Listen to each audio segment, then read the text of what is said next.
Hello बच्चों, let's read the question. The question says the statement of assertion is given by corresponding statement of reason of the given options. Mark the correct answer. Assertion: on stimulation, a muscle cell releases calcium ions from sarcoplasmic reticulum. Reason: by reacting with a protein complex, calcium ions uncover active sites on the actin filaments. Option A, both assertion and reason are true, but reason is the correct explanation of assertion. Option B, both assertion and reason are true, but reason is not the correct explanation of assertion. Option C, assertion is true but reason is false. Option D, assertion is false but reason is true. Question में हमारे पास assertion and reason statement दिए हैं. assertion statement में कहा गया कि stimulation पर muscle cells calcium ions को रिलीज करते हैं from the sarcoplasmic reticulum and इसका रीजन बताया गया है कि कैल्शियम आयंस एक प्रोटीन कॉम्प्लेक्स के साथ रिएक्ट करते हैं एंड एक्टिन फिलामेंट्स पर जो एक्टिव साइट्स होती हैं उनको अनकवर कर देते हैं. इस क्वेश्चन को सॉल्व करने के लिए हमारा जो की कॉन्सेप्ट है that will be mechanism of muscle contraction. तो इस क्वेश्चन में हम देखेंगे कि मसल कॉन्ट्रैक्शन का मैकेनिज्म क्या है. मसल कॉन्ट्रैक्शन इनिशिएट होती है जब मोटर न्यूरॉन एक मोटर सिग्नल को कैरी करती है. It is initiated when motor neuron क्या करती है, it carries a neural signal और इस न्यूरल सिग्नल को कौन सेंड करता है, central nervous system.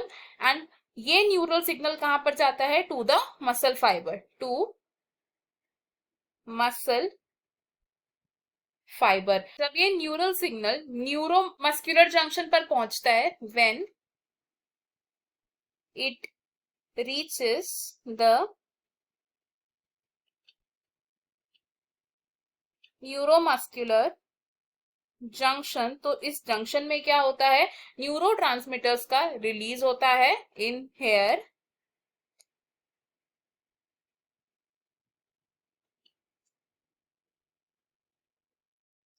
Neurotransmitter release होते हैं और ये न्यूरोट्रांसमीटर क्या है, it is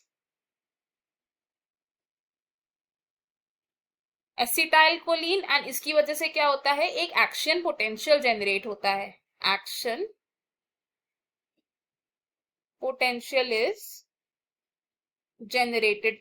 action potential generate हुआ विच मीन स्टिमुलेशन हुई एंड इसकी वजह से क्या होता है, कैल्शियम आयंस का रिलीज होता है in the sarcoplasm from the sarcoplasmic reticulum. इसकी वजह से स्टिमुलेशन हुई एंड स्टिमुलेशन में क्या होता है, कैल्शियम आयंस रिलीज होते हैं.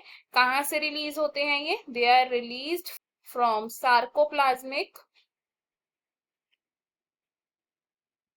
रेटिक्यूलम एंड ये रिलीज होते कहां है, टू द सार्कोप्लाज्म. अब जब कैल्शियम आयंस रिलीज होंगे तो कैल्शियम आयंस की कॉन्सेंट्रेशन इंक्रीज होगी. कैल्शियम आयंस की कॉन्सेंट्रेशन क्या होगी, it is increase. And then ये कैल्शियम आयंस क्या करते हैं, ये एक सब यूनिट ऑफ ट्रोपोनिन के साथ बाइंड करते हैं. दे बाइंड विथ सब यूनिट ऑफ ट्रोपोनिन और on the actin filament, on the actin filament. And इसकी वजह से क्या होता है, एक्टिन फिलामेंट्स पर जो एक्टिव साइट्स हैं वो अनकवर हो जाती हैं. Active on actin are uncovered या फिर unmasked for the myosin to bind. जब ये एक्टिव साइट्स अनकवर होंगी तभी मायोसिन बाइंड करेगा एंड इसकी वजह से क्या होता है, अनमास्किंग के बाद मायोसिन हेड बाइंड करता है to the exposed active sites और actin and cross bridge form होता है and then eventually muscle contract करती है. तो हमने यहाँ से क्या लिखा कि हमारा जो असर्शन स्टेटमेंट है ये करेक्ट है, रीजन स्टेटमेंट भी हमारा करेक्ट है, लेकिन रीजन असर्शन को एक्सप्लेन नहीं कर रहा है तो ऑप्शन बी हमारा यहाँ करेक्ट हो जाएगा एंड बाकी के ऑप्शन है हमारे रॉन्ग. इस क्वेश्चन में हमारा फाइनल और करेक्ट आंसर ऑप्शन बी है. I hope you have understood it well. Best of luck. Thank you.